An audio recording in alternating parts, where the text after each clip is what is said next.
Pag-uusapan ho natin itong nag-viral sa social media na isang ama nagpatato sa noo ng logo ng isang food store.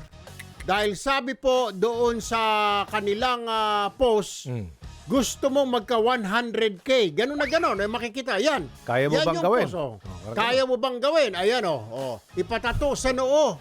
At 100,000. Si tatay talagang frustrated at gusto niya lang maipagamot yung anak, maibili yung mga gamit yung kanyang anak na may Down syndrome, nagpatato. Kinuna niya pa yung sarili niya. Ayan. Yan ang tato nung, ano ba ito? Taragis sa... Takoyaki. Taragis. Nung una po, ayaw pong i-honor nung Taragis na yan dahil sabi nila prank lang daw yan dahil April Fool's Day.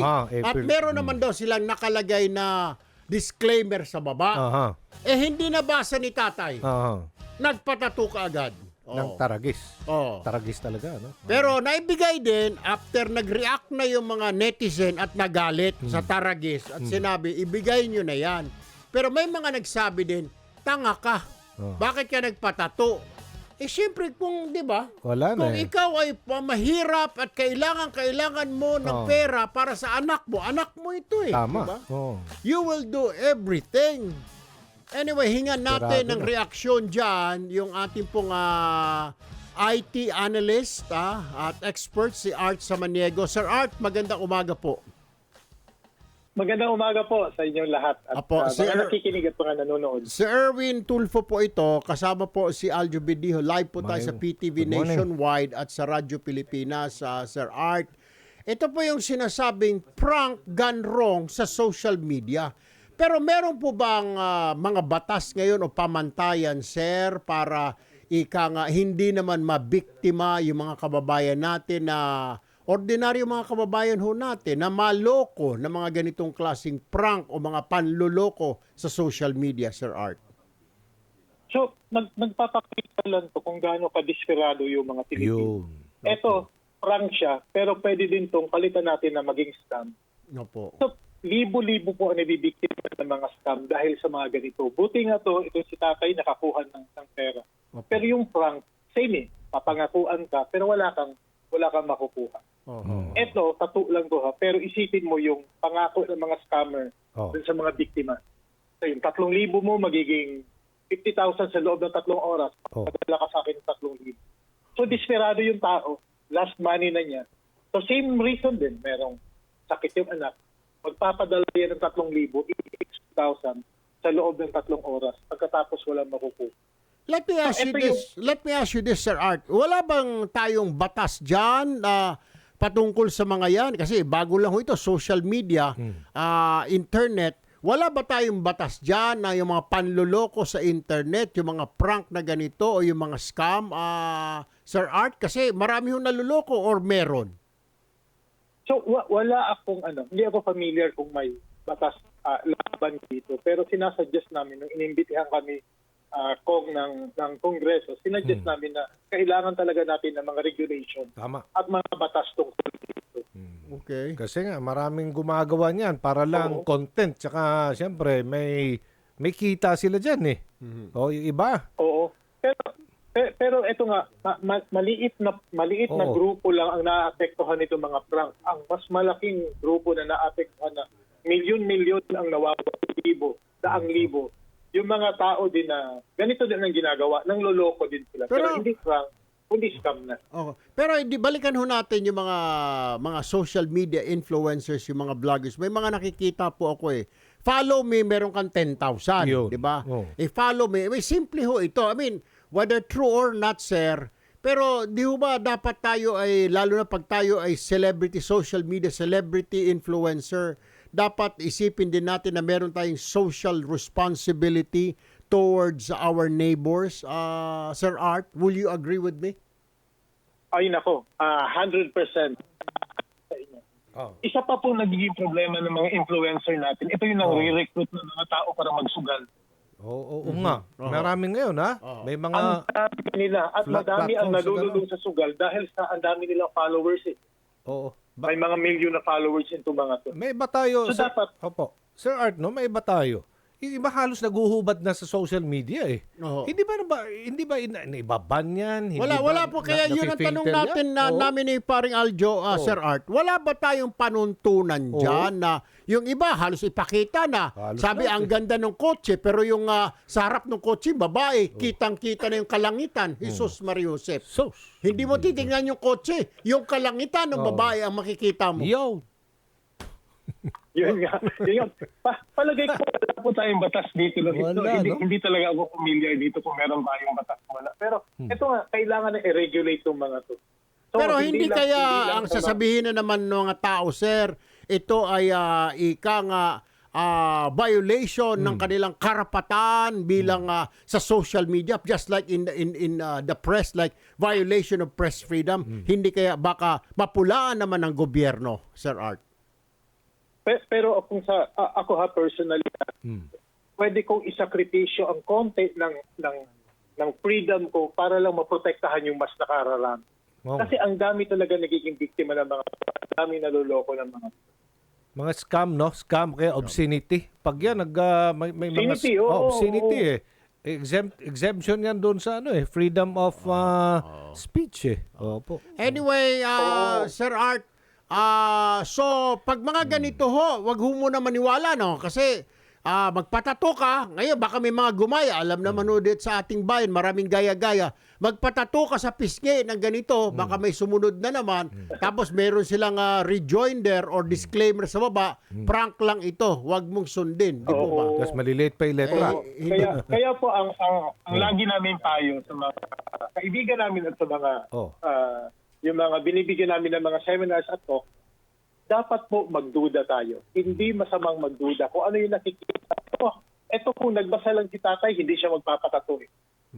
Kung binasa niya lang na April 1 post yun, alam niya. Pero Kaya, sir, dapat maging critical thinker tayo. may nabasa ako kasi talagang desperado po si tatay. Gusto niya lang mabigay yung gusto ng anak niya, ipangangailangan ng anak niya na may Down syndrome, kailangan ng gamot, kailangan ng mga equipment ng bata na may Down syndrome. Kaya ho, ginawa niya yun. Nung natanong ho siya, yun ho yung sagot niyo. Sa parang hahamakin ang lahat, maibigay lamang ang pangangailangan ng aking mahal sa buhay, Sir Art. Ganon din yung ginagawa ng yung mga scammer, lalo na yung task scam na kunyari may ipapagawa sa'yo, maglalay ka lang. Talaga makikita mo yung pag-uusap nila, nagmamakaawa na naibalik yung pera na naibigay nila 3,000 kasi pambibili nila ng gamot. Nagmamakaawa doon sa scammer. Hindi naman maaawa yung scammer sa'yo. Tama So, po. Tama. buti ito yung may-ari ng Taragis. Buti naawa siya. Naawa, oo. So, syempre may backfire yun sa kanya, nag-backfire na. So, nagbigay siya ng tulong ngayon na 100,000. Pero- Kita mo, milyon yung inabot niyang ngayon. Oo. Na mga exposure. Nag-trend talaga siya. Nag-trending siya. Pero nag-trending yung kanyang Negative tindahan. lang. So, give and take lang yun, sir. Nagbayad siya ng 100. Pero I'm sure yung customer siya dadami dahil ano ba itsura itong Taragis na ito? Ano ba lasa ng pagkain na ito? And everybody, siyempre tataas po yung sales niya, di ba? Oo, ganda ng publicity niya sa halagang 100,000.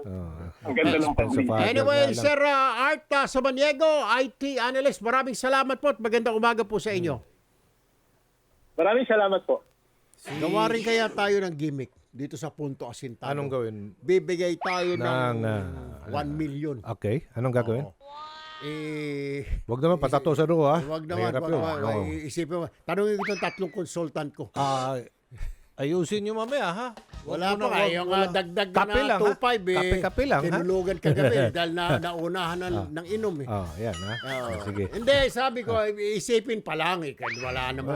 Plano pa lang. Plano pa lang. Kausapin ko pa lang itong 3 consultant. Okay. Yung sa 2.5 pa lang, hindi nga namin matapos-tapos. Pero okay. Okay, Kaya si Colonel Jean Fajardo Kong, ang tagapagsalita ng PNP, Philippine National Police, makakausap natin. Colonel Fajardo, magandang umaga. Magandang umaga po, Sir Erwin, Sir Aljo, at sa lahat po ng taga-subaybay sa inyong programa. Magandang umaga po, Sir. Colonel, I'm sure nakarating na sa inyo itong nangyaring prank ng isang fast food store nasabi pag nagpatato ka ng kanilang logo ay bibigyan ka ng 100,000. So isang ama, nagpatato ka agad, pero doon sa baba nung post may disclaimer na prank lang ito dahil April Fool's Day, pero ginawa niya. Yung mga ganitong klase, ma'am, pwede bang habulin ito ng Philippine National Police, yung mga pranksters na gano'n na nakakasakit na ng mga kapwa nating mga kababayan natin? Do we have such law, Colonel Fajardo?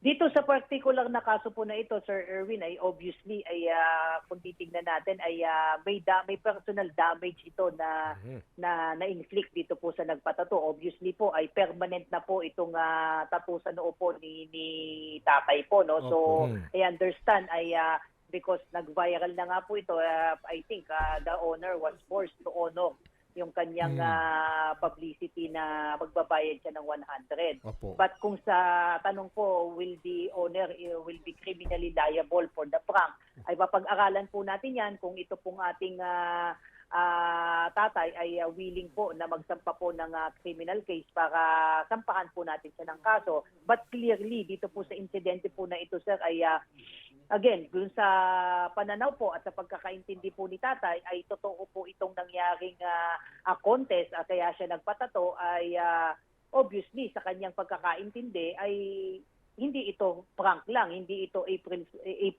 Fool's Day lang na joke. Kaya tinoto po niya. At because nga po nag-viral na, I think napilitan po talaga itong owner na i-honor po itong pinalabas po niya na contest po. My next question, Colonel, is there's a difference between prank at saka scam. Yung scam po ay hihinga mo ng kwarta. Yung prank naman ay biro na ganito. Pero masakit na biro ho ito. I'm sure, sir, sa scam tayo, online scam, meron na tayo mga batas na in place na yung mga cybercrime na pwedeng idemanda. Pero dito sa ganito mga prank, wala po yata tayong batas. Tama po ba, Colonel, na kahit na nakasakit na sa kababayan natin, wala tayong batas. Kaya medyo hirap or tali ang kamay ng ating mga otoridad at kailangan pang pag-aralan paano kasuhan itong mga ganitong klaseng prank na nakakasakit na kababayan natin, Colonel? Meron naman pong specific tayo na batas, sir. Kung matatandaan mo, merong isang insidente, sir, na mga vlogger din na pinalabas na may kidnapping na incident at sakto may pulis po tayo doon na nandun na akala ay totoo yun, ay binunutan sila ng baril at sila ay pinasuhan. So pagka meron pong particular case na po pwede po tayong maisampa, ay talagang sinasampahan po natin ang kaso.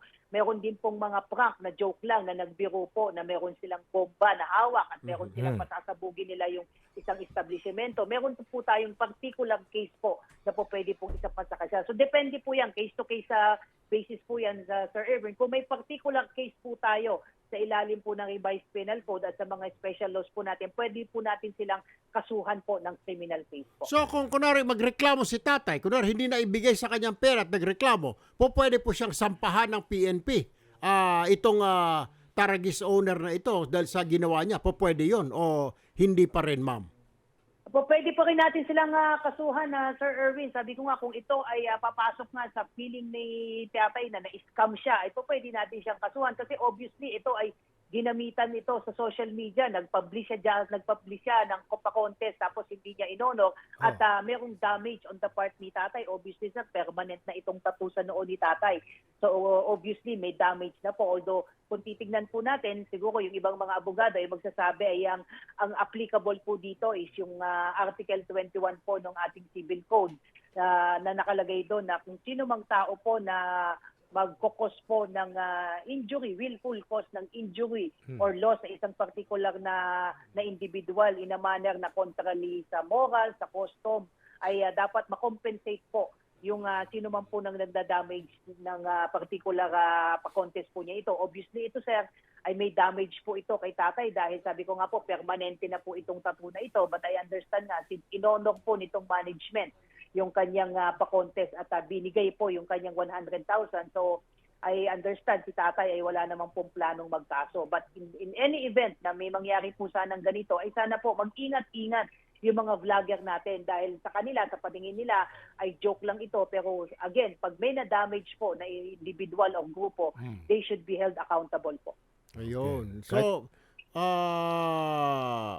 hindi lang basta ordinaryong prank. Pero with this situation ni tatay, ma'am, na ibigay naman, ayaw niya na magreklamo. So, hindi na rin makikialam ang Philippine National Police with this matter, ma'am. Kasi it's between Takoyaki at saka yung tatay. Mukhang okay na sila. Hindi na magrereklamo si tatay. So, hindi na rin papakialaman ng PNP ito, ma'am.